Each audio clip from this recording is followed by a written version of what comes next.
What's up, everybody? And welcome to another episode. Hit the like button, subscribe to my channel, and share the video. Hit the join button and become a member. Why? Well, members get exclusive content. Hit the bell icon on my channel so that you'll receive a notification every time I drop a video. And you can go and check the video out, leave a comment, and leave a like if you support me and support the channel. Now, someone asked in the comments, how come I stopped saying names? Am I afraid? The answer is no, I am not afraid. I'm not afraid of anyone on earth. You have to bring some ass to get some ass. Understand this, people. That's just the truth. And I am not indestructible or invincible. People ask that their name not be used, or at least the OG homie did. He didn't want his name used, so I have to assume that other people do not want their name used either. However, I'll make a compromise. Some names I will reveal. Some names you're just going to have to keep up and use your imagination. But when someone is a victim, like somewhat as in this story that's coming up here today, East Coast versus East Coast, then maybe I won't use their name if they're still there on the yard or still in their hoods or whatever. But if you've went PC for a transgression against a rule or a protocol, as I've said before, no holds barred, I will mention your name because you are now unworthy of respect as far as I'm concerned. So I'm not going to not mention your name and you're on an SNY yard. But other than that, yeah, I'm going to be respectful to my brethren and my comrades. It's not about fear. Again, I'm not indestructible and I can be taken out today or tomorrow. You have to be careful what you say and how you say it. Every word I see that I say is being scrutinized heavily. It's being watched. I have a leak somewhere, as I've said. And these videos are being made public. But I'm unafraid. I always have been. That's really been a part of my problem. I know a couple of things about myself. One, my mother said that I was the strongest man that she ever met, the strongest man that she's ever known. She wasn't just saying that because I was her son. And that lady was right. I am strong. That's one thing that I know about myself. And number two, I know just based on my history and my own experiences that I'm hard to kill. I really am. I'm going to be hard to unalive. The 12 gauge, I'm here. I've been beat with bats, hit by cars, stabbed with hammers. Y'all don't know the half of it yet, bro. Packed out by 8 and 9 people on the street. Let's not get into all that. I'm still right here. I'm going to be hard to, you got to bring it. You got to be serious when you come. You got to be serious. Don't come at me playing. So I ain't worried about nothing. But I am a respectful individual. And I'm not going to go against the grain or against someone's wishes for views. I have my own personal ethics that I govern myself with on a daily basis. I must adhere to them no matter what. Now, some people have said, or one person commented that I was long-winded. I took 15 minutes to get to the story before one of those other videos. Then when I got to the story was 5 minutes. Man, what the hell? My bad. Turn down, tune off. Because I got something else to say. Tune off, turn the channel. You ain't got to watch, turn the channel. Tune off. Because some people had a couple of legitimate comments pertaining to my video yesterday, Bloods versus Bloods. I want to clear a couple of things up or answer those questions real quick right here. In no particular order, a couple of questions stand out because a few people asked sort of the same question. One, a commenter asked me, DP, they said, Damien, how would you have handled that situation? Because it seems like the Durocs were trying to get out of paying that debt and sort of set the blood up and the Bloods went forward, this and that. So how would you have handled that situation?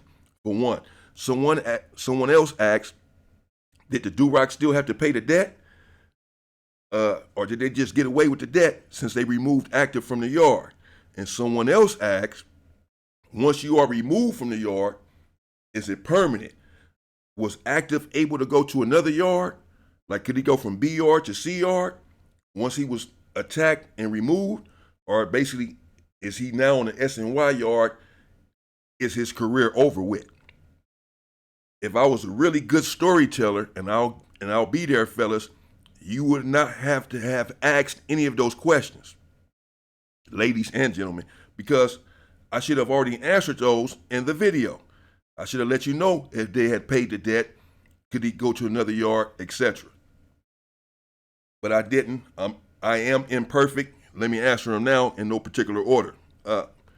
Once you are removed from a yard, you can't go to another yard unless you are removed for snitching, or being a chomo, something like that, where they basically, once you've been hit, once you've been stabbed, chances of you going to another yard, it's not happening, because your infraction was so serious that they had to hit you with a weapon, with a tool, that you cannot now go reside and just chill on another yard after this yard got rid of you. But normally when it's a 2-on-1, where you just got beat up or whatever for your infraction, that means that you wasn't a snitch, because if you were a snitch, you're supposed to have a weapon used upon you. So you're not a chomo, because if you're a chomo, you're supposed to have a weapon used upon you. So if there was no weapon involved, that is already an indication that you are not a snitch and you're not a chomo. That's an indication to everyone that sees the DP, everyone on another yard that hears about the DP. We already know, everybody already knows, the infraction wasn't that bad.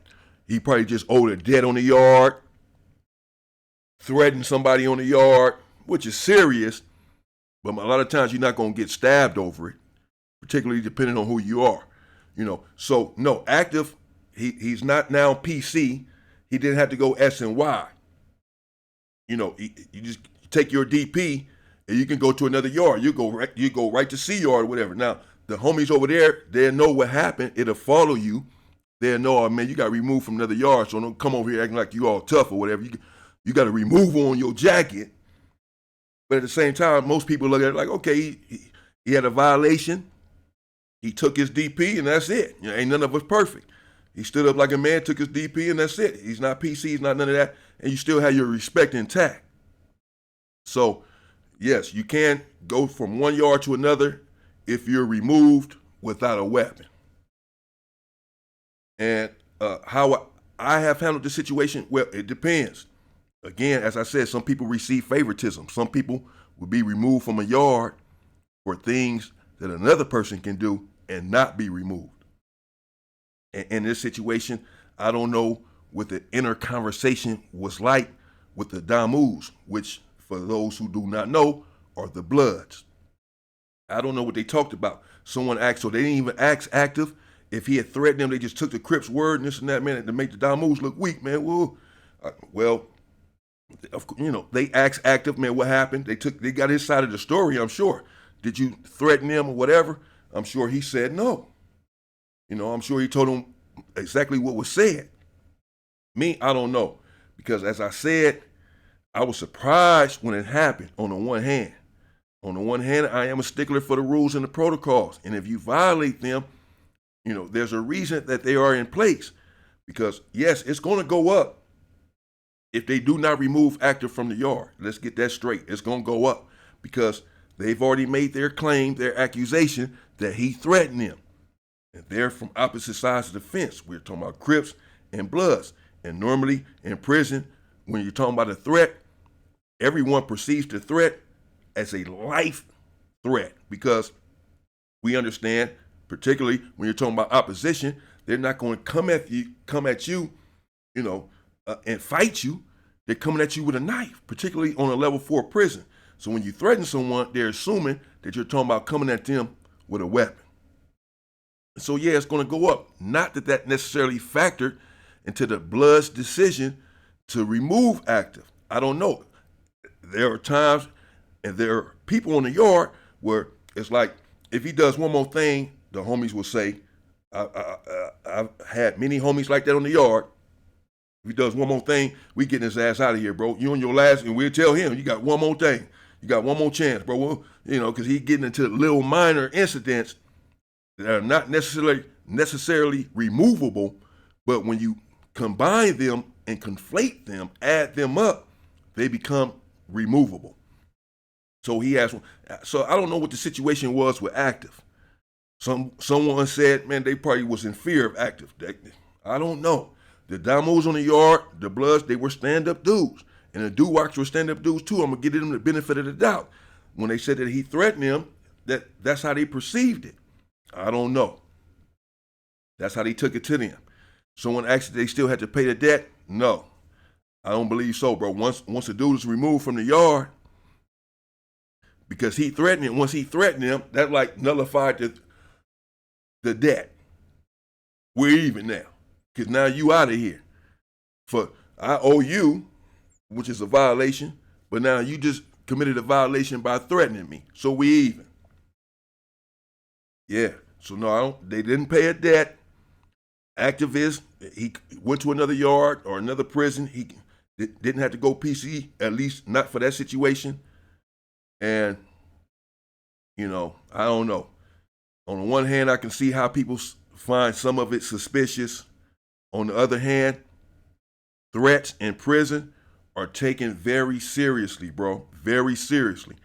If you threaten someone, if you convey to someone that you have nefarious intentions towards them and you are in opposition, you have to go. Somebody's going to have to leave the yard because I don't want to stay around you once you didn't threaten me. I ain't finna be watching I have to watch my back anyway, of course, in prison. But all this extra shit, no. No.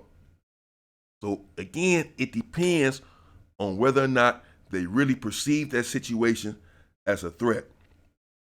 Keep the questions coming, and I hope I can get to the answers for you guys and clarify when necessary. Let's get into this story. And yes, I'll mention the name here.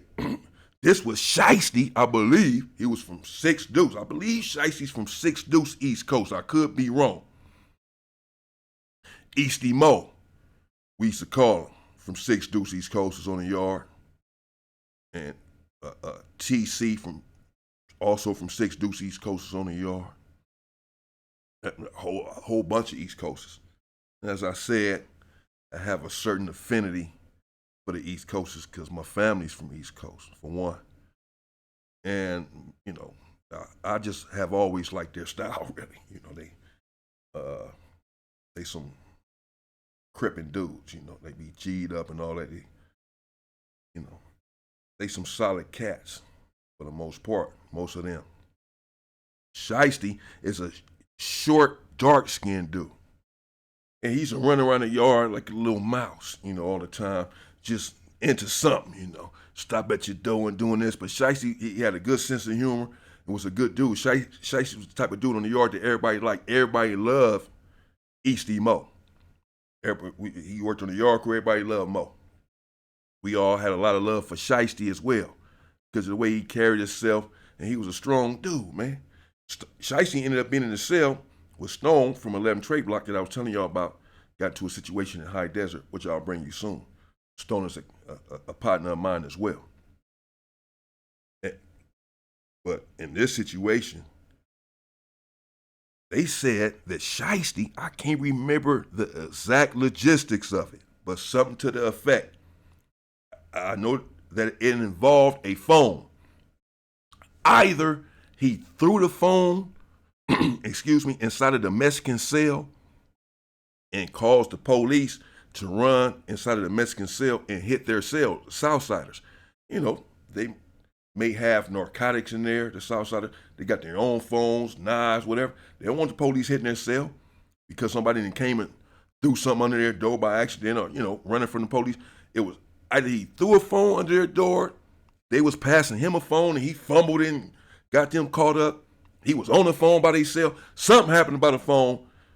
And the Southsiders and Shiesty, the East Coasters felt like was in the wrong. The Southsiders felt like was in the wrong.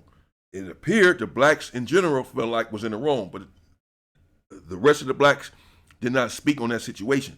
That's the East Coast's situation, and we all let them handle that. But, in prison, it's a lot of gossiping that goes on, if I'm being honest. And oftentimes when something happens, we all know beforehand what happened or what's about to happen. Like when this DP went down against Shiesty and people came to the yard and said, hey, stand clear, the East Coasters, they're about to take care of some business. We all knew what that was, that Shiesty had got into a situation. It was tension over that, and they're about to attack Shiesty. We all knew. Sometimes if the word is stand clear, the Southsiders, they're about to remove somebody from the yard, we might not know who it is or what the situation is about. Sometimes we will. But when it's the Bloods or the Hoovers or this group or that group, another black group, typically we know what the person done, why they're about to be attacked and are removed from the yard. So when Shiesty got the Southsiders caught up with the phone situation, I guess maybe the police ran into their cell, hit their cell over this, they were upset. So the East Coasters, of course, told the Southsiders that they would take care of it, that they too believed that Shiesty was in the wrong, that he was careless, that he was loose, that he was reckless, whatever had transpired. Again, I don't remember the exact logistics. Something involving the phone and the Southsiders, and somehow he got them caught up with it. And they believe, everyone, according to people who were gossiping about it, that Shiesty was in the wrong. Even though people had love for him and, etc., everyone still knew, well, the East Coasters then are going to attack him. Now, I don't think that the Southsiders had asked for him to be removed from the yard, just for him to get a DP or whatever. But without them asking for that, the East Coasters were going to issue a DP anyway, because they felt like he was in the wrong, and whenever it involves another race, it's going to be magnified, whatever the violation is, because of the potential violence and potential danger when it involves another race. That involves every race thinks like that. So the East Coasters, they let Shiesty know that he was in the wrong. So Shiesty already knows what's coming. Now, Shiesty, again, he is a small dude. He really is. He's short and skinny. He doesn't have much weight at all. For sure, I would need one hand to deal with Shiesty. I ain't underestimating anyone. I'm just speaking facts. It is a fact. He's too little. I ain't gonna let it happen. I'm not gonna let no, it's not happening. It's not gonna happen. No one that size has a chance against me. It's not gonna happen.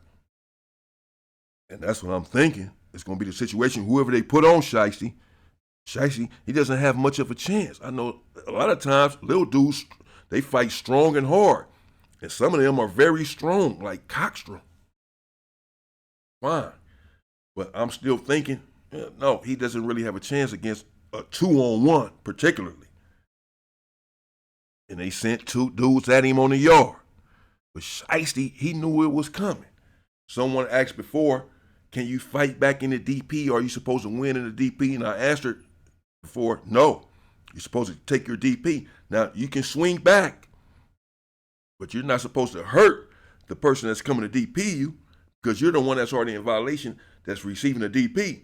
And should you be winning the DP and indeed hurting the person that's coming to DP you, the other people from that car are supposed to jump in then and, actively, physically remove you from the yard, make sure that you're gone. So I didn't think Shiesty really had a chance. But the East Coasters have a lot of love for Shiesty. And even though they felt like he was in the wrong, they were not about to overdo it with him. They sent 2 dudes at him. And they attacked Shiesty, but he was ready. And he started squabbling back. And boy, I'll tell you, he sort of resembled pretty boy Floyd Mayweather. I ain't lying. He was swinging and swinging, and he was landing some punches. And you can hear it. You can tell they were some powerful punches, particularly for him to be that size. Man, I guess I can say he whooped one of the dude's ass that they sent at him. He whooped him. And the other one, he almost whooped him too. I mean, it wasn't good. So, and no one jumped in, even though this was his DP, because some of them probably felt like he shouldn't have been getting the DP, or they felt like whatever, it's already 2. That's enough. Y'all can't handle it. That's on y'all. And Shiesty, he never even left the yard. He went on the other side of the yard, because there in Centinela, you have 1, 2, and 3 building. Then you have a gate on the yard, an actual gate with barbed wire. It's a see-through gate though. And then you have 4 and 5 building on the other side on either side of the gate. 1, 2, and 3, then 4 and 5. And for the most part, you don't interact with 1, 2, and 3 building, except they're on the yard. Y'all see each other through the gate, or if y'all behind the wall together, work in the kitchen together, go to the canteen together, this sort of stuff right here. And even though Shiesty was supposed to have been a victim, I guess since he pretty much won the DP, the police didn't even remove him or see him as a victim. They just moved him to the other side of the yard. They didn't remove him from the yard. And then the dudes who had attacked him, they made it clear that they wanted a second round. They wanted another chance at him. In fact, they was actively seeking him out to seek out revenge, for, I don't want to say embarrassing them, but for one, not really accepting his DP and not being the one to get beat up during the DP. And then he's still on the yard. He's just on the other side of the yard. To make matters worse, they still got to look at him every day and can't even get to him though, because he's on the other side of the yard and that gate separates them. And so they were just putting out word, or no, it's not over. We still gonna holler at him as soon as we catch him behind this gate or whatever. There are ways to get, to get to someone. Sometimes it takes time when they're on the other side of the yard. But eventually you're going to see each other again. Everyone knows this. And so they already putting out word that they're still looking to holler at Shiesty again. First chance they get is on site. But as long as I had been there, Shiesty was in the building with me there in 3 building. As I said, downstairs in the cell with Stone from 11 Trey Block. They had not got their hands on Shiesty again up until the time I had parole. In fact, I believe Shiesty had transferred before I left. He transferred before I left, I believe. I'm pretty sure he had transferred somewhere. So they never did get Shiesty again. Or hell, they didn't get him the first time. But they tried to. They never had a second chance at him. They came out to the yard. They had sinister intentions. I thought they was going to push Shiesty down and remove him. Even though I didn't necessarily want that to happen, I was just saying that's what I thought was going to happen, particularly when it involves another race. But that didn't happen like that. Sometimes you can go at someone and get a DP or to DP them, and they feel like they don't have a DP coming. They feel like they're respectable, reputable men from their hood. And who are you? You can't DP me. You ain't nobody. Even on this yard, you ain't nobody. You ain't nobody in the turf. So no. And they'll fight back. And sometimes embarrass the person that's coming to remove them. It also happened with Ali Bob from 60s, who was removing, supposedly, chops from 40s. Just recently, before I left the yards, right there in Centinela also. Ali Bob and someone else went in chops over a situation. I'll probably get into that soon. That's what happened there with Shiesty from 6 Deuce East Coast. He held his own, ended up going to the other side of the yard. I guess he was in violation. Whatever happened with the phone in the Southsiders, everyone said that he was. He knew he had a DP coming. He just wasn't really accepting it as far as balling up and just letting them pummel upon him. He fought back, And even though he was a little dude, he packed a powerful punch.